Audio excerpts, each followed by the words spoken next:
দ্বীপটির নাম ছিল শূন্যদ্বীপ, দেশের অন্যতম প্রাচীন দ্বীপ। 1000 বছরেরও বেশি সময় ধরে এই দ্বীপের বুকে মানুষের বসবাস। চট্টগ্রাম থেকে বঙ্গোপসাগরীয় দ্বীপ সন্দ্বীপ। পারাপারের জন্য সবচেয়ে বিখ্যাত ও জনপ্রিয় ঘাট হল এই কুমিরা সন্দ্বীপ ফেরিঘাট। তীর থেকে সমুদ্রের অভ্যন্তরে ছুটে চলা এই দৃষ্টিনন্দন যেটির আয়তন প্রায় 1 কিলোমিটার।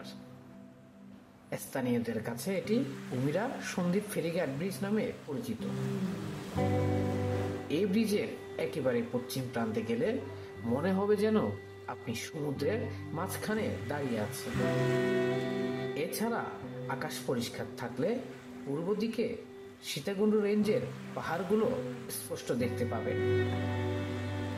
এছাড়া সারি সারি জাহাজের যে দৃশ্য ধারণ করা হয়েছিল সেগুলো ছিল মূলত এখানকার শিপইয়ার্ডের স্কেপ ডিভাইজন চলমান জাহাজ।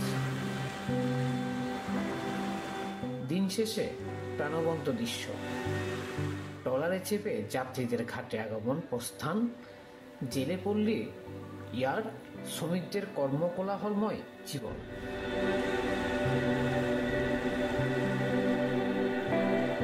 চলুন এবার যাওয়া যাক স্পিড বোট করে দ্বীপকন্যা সন্দ্বীপে।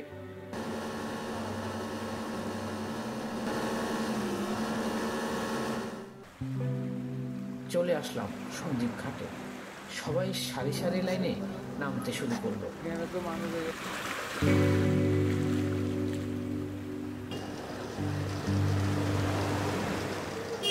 এবার ভ্যানে করে সাগর পেরিয়ে জনপদে প্রবেশ করলেই চোখে পড়বে সবুজের সমারোহ।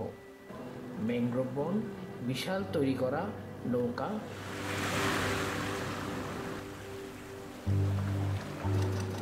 পশ্চিমে জেগে উঠেছে বিশাল চর, সাগর আর নদীর অথই জলপথ পেরিয়ে দ্বীপের ভূখণ্ডে নামলেই শরীর যেন শিহরিত হয়ে উঠে। চারিদিকে এক পলক চেয়ে মুহূর্তে মুগ্ধ হতে হয় পাখিদের কোলাহলে। উত্তর পাশে ভাঙে